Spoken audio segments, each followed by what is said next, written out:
একজনের নাম এ, একজনের নাম বি, একজনের নাম সি, তিনজনই চোর, ক্ষমতায় আছে এ, সে কি করবে? হটাও এ বসাও বি, সে কি করবে? হটাও বি বসাও সি, সে কি করবে? আমরা খালেদা জিয়াকে তারেককে দেশ থেকে, এই ক্ষমতার থেকে তাড়ালাম কেন? তখন শুধু শুনতাম, পত্রিকায় দেখতাম হাওয়া ভবন, হাওয়া ভবন, হাওয়া ভবন, ট্রান্সফার কেস, খাম্বা কেস, দুর্নীতি, চুরি, ডাকাতি, পত্রিকায় প্রতিদিন আসতে হেডলাইনে এত টাকা চুরি হয়েছে, এত টাকা ঘুষ হয়েছে, এত টাকা বাণিজ্য হয়েছে। আওয়ামী লীগের আমলে একই দেখছি। যদি আবারও সেই বিএনপিকে ক্ষমতা আনার জন্য আমাদের দেশের শিক্ষিত সমাজ, নীতিমান সমাজ কথা বলে, তাহলে আমরা তাদেরকে কি বলতে পারি আমাকে বলুন। আসলে আগামী বাংলাদেশ কেমন হবে, বিগত বাংলাদেশ কেমন ছিল, এর উপর ডিপেন্ডেন্ট।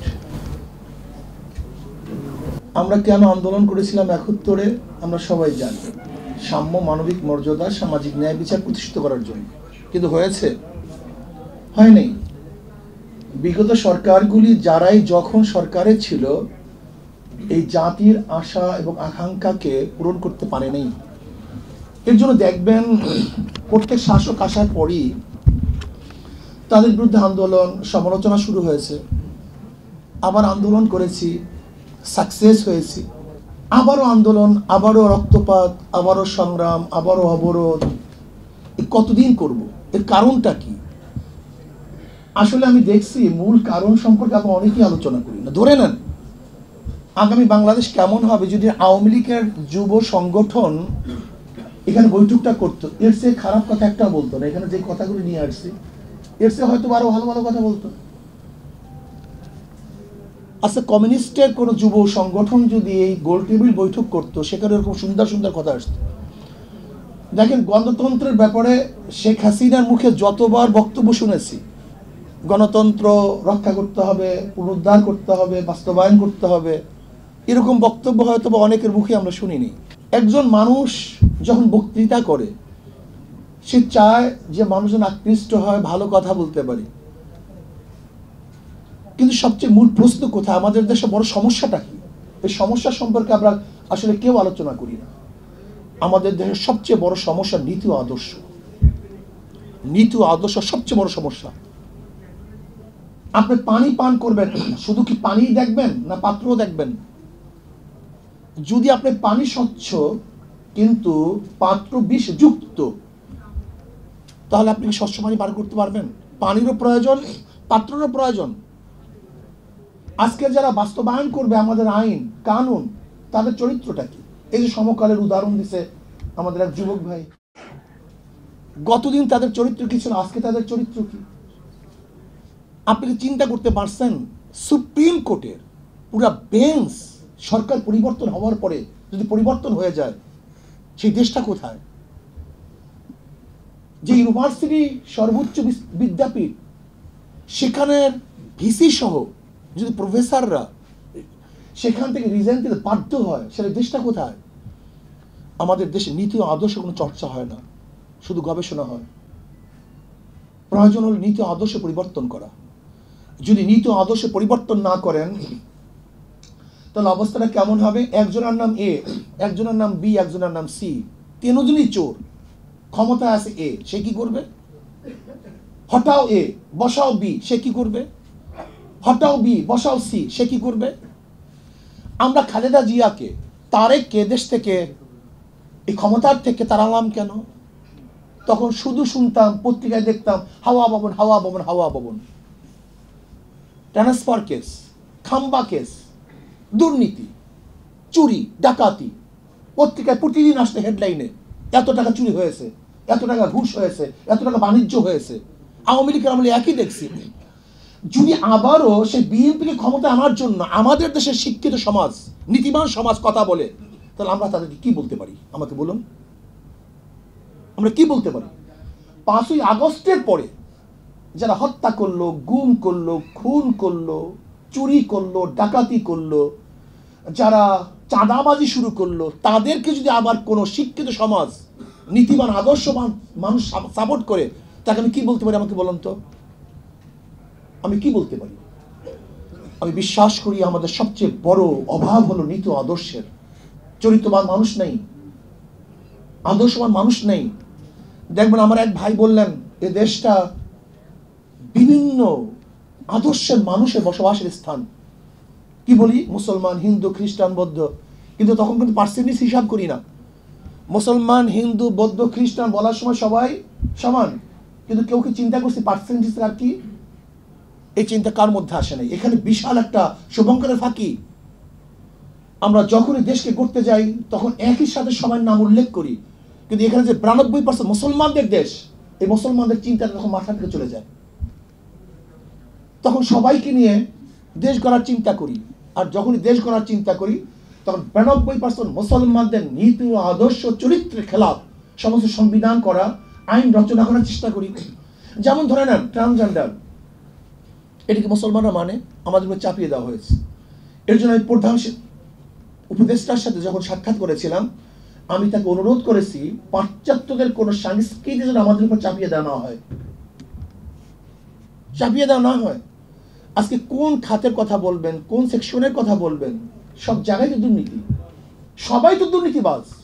শিক্ষকরা দুর্নীতিবাজ, বিচারকরা দুর্নীতিবাজ, প্রশাসকরা দুর্নীতিবাজ, অর্থনীতিবিদরা দুর্নীতিবাজ, যারা ব্যবসায়ী তারা দুর্নীতিবাজ।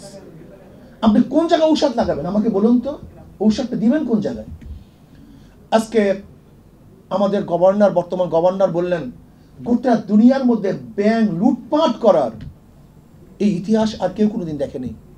কিভাবে করছে?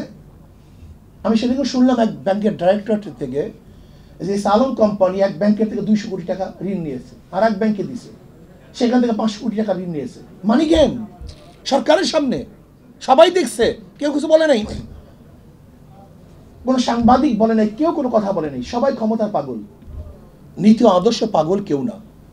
আমরা বিশ্বাস করি মাদার গাছ লাগিয়ে আমের আশা করা যায় না। চরিত্রহীন, ডাকাত, বদমাশ এবং নীতিভ্রষ্ট মানুষের মাধ্যমে এ দেশ চালালে কোনোদিন দেশ শান্তি হবে না। আবার আন্দোলন করতে হবে, গোল টেবিল বৈঠক করতে হবে।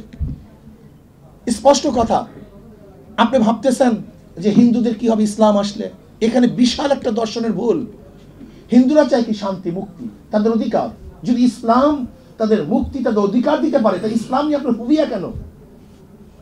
নিগৃহীরা কি চায়? তাদের শান্তি, তাদের অধিকার। যদি ইসলাম তাদের অধিকার প্রতিষ্ঠা করতে পারে, তাহলে ইসলামের নাম শুনলে আপনার ফুবিয়া কেন? যদি বৌদ্ধদের অধিকার ইসলামের মধ্যে থাকে, আপনি দেখেন সেকুলার নিয়ে আলোচনা করলে আমাদের মধ্যে কোনো ফুবিয়া নাই, কমিউনিজম নিয়ে আলোচনা করলে কোনো ফুবিয়া নাই, ডেমোক্রেসি নিয়ে আলোচনা করলে ফুবিয়া নাই। কিন্তু ইসলামের কথা বললে ইসলাম মানিটা কি? তার মানিটা কি? যে ইসলাম সমস্ত জাতি, সমস্ত ধর্মের, সমস্ত ব্যক্তি অধিকারকে প্রতিষ্ঠা করতে পারে, ইসলামী আইন করলে সমস্যা কোথায়? আমাকে দেখান যে ইসলাম আসলে অমুক জায়গায় সংঘর্ষ হবে, সেটা আমাকে দেখান। যদি আমি মনে করি ইসলাম আসলে সবাই অধিকার প্রতিষ্ঠিত হবে, তাহলে একটা আইন এবং নীতি অনুযায়ী আমরা চলি, সমস্যা কোথায়? দেখেন ইসলামের মধ্যে যেমন হিন্দুদের অধিকার দেওয়া আছে, একটা কুলি, মজদুর, ঋষি, কামার, মুচির অধিকার দেওয়া আছে। আপনি দেখেন পশুর অধিকার দেওয়া আছে। আমি স্পষ্ট ভাষায় বলতে চাই, বলার চেষ্টা করব, জানি না সময়টা একেবারে সংক্ষিপ্ত। হযরত ওমর ইবনে খাত্তাব রাদিয়াল্লাহু তাআলা জমানাটা দেখেন তো, আবু বকর সিদ্দিকের জমানাটা দেখেন তো। আবু বকর সিদ্দিক রাদিয়াল্লাহু তাআলার স্ত্রী বলতেছে আমার মিষ্টি খাইতে মনে চায়, সেই টাকা তো নাই, আর ঠিক আছে ব্যবস্থা করতেছি। এই একটা উদাহরণ শোনেন, তারপর দেশ নির্মাণ করার চেষ্টা করি আমরা। বিনির্মাণ তো করবো, কিন্তু ভিত্তিটা কি? আবু বকর সিদ্দিক রাদিয়াল্লাহু তাআলার স্ত্রী তার ভাতার থেকে মোটামুটি কিছু কিছু জোগাতে কিছু টাকা জমা করছেন। এবার হাতে দিয়েছেন আবু বকর সিদ্দিক রাদিয়াল্লাহু তাআলার কাছে যে আপনি মিষ্টি কিনে নিয়ে আসেন। বলে তুমি টাকা পেলা কোথায়? বলে আপনার যে ভাতা, সেই ভাতার থেকে কিছু কিছু আমি সংগ্রহ করে। বলে তা তো মনে অতিরিক্ত হয়ে গেছে, আমার ভাতে এত নেওয়া ঠিক না। সে তো মিষ্টি আনলেনই না, বরং সেই টাকাগুলি বাইতুল মালে ফেরত দিয়ে আসলেন। এর নাম ইসলাম, এর নাম নীতি আদর্শ। আজকে দেখবেন আমাদের বাংলাদেশ, আমরা বলি গরিব গরিব গরিব গরিব, অথচ আমাদের ডিসিদের কত খরচ হয় দেখেন। দেখুন ডিসির পিছনে বাংলাদেশ কত টাকা খরচ করে, একজন এসপির পিছনে বাংলাদেশ কত টাকা খরচ করে, একজন সচিবের পিছনে কত টাকা খরচ করে। আমাকে বলুন, যে বাংলাদেশ আমরা বলি গরিব রাষ্ট্র, সেই রাষ্ট্রের একজন আমলা, কর্মচারী যদি হাইফাই গাড়িতে চলে, তাহলে অবস্থাটা কি হবে আমাকে বলুন তো? ওরাই তো চোর, ওরাই তো ডাকাত, ওদেরকে আমি সেই মানে নিয়ে এসছি। আপনি জানেন যশোরের বাংলুরের অবস্থা দেখেন, যশোরের ডিসির যে বাংলুরটা আছে সেখানে কত একর জমি আছে জানেন আপনি? কত একর জমি সেখানে, এটা মনে হয় কান্ট্রি, একটা রাজত্ব। সে মানুষ মনে করে না, এই অফিসার, এই গার্ড, এই সে মনে করে মানুষ না। এর জন্য আমি প্রধান উপদেষ্টার কাছে লঙ্গি পরে গিয়েছিলাম। কেন? এই সংস্কৃতি পরিবর্তন করুন, যে ভাব ভূপ পরিবর্তন করুন। আমরা গাড়ি দেখলেই মনে হয় যেন এইটা হয়ে গেছি, পোশাক দেখলেই মনে হয় এটা হয়ে গেছি। পোশাক বাদ দেন, আল্লামা রুমি বলছিল আমি হাজারো পোশাক দেখেছি যার মধ্যে মানুষ নেই, আর হাজারো মানুষ দেখেছি যার মধ্যে পোশাক নেই। আমরা সম্পূর্ণ আর্টিফিশিয়াল হয়ে গেছি, আমাদের মূল লক্ষ্য উদ্দেশ্য তো অনেক দূরে চলে গেছে। আজকে বাজেটের বেশি চলে যায় কোথায় দেখেন তো? জনগণের কল্যাণে বেশি যায় না প্রশাসনকে পালার জন্য বেশি যায়? আমাকে দেখান আপনি। আজকে শিক্ষা খাতের বাজেট কোথায়?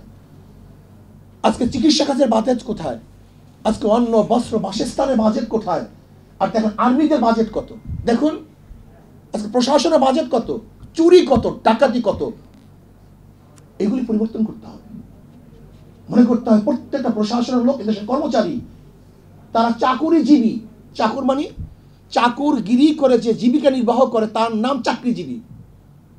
আইনজীবী যে আইন ব্যবসা করে জীবিকা নির্বাহ করে আইনজীবী। বুদ্ধিজীবী যে বুদ্ধি বিক্রি করে নিজের পেটটাকে চালায় সে হলো বুদ্ধিজীবী। আর চাকুরিজীবী যে চাকরগিরি করে জীবিকা নির্বাহ করে সে হলো চাকরিজীবী।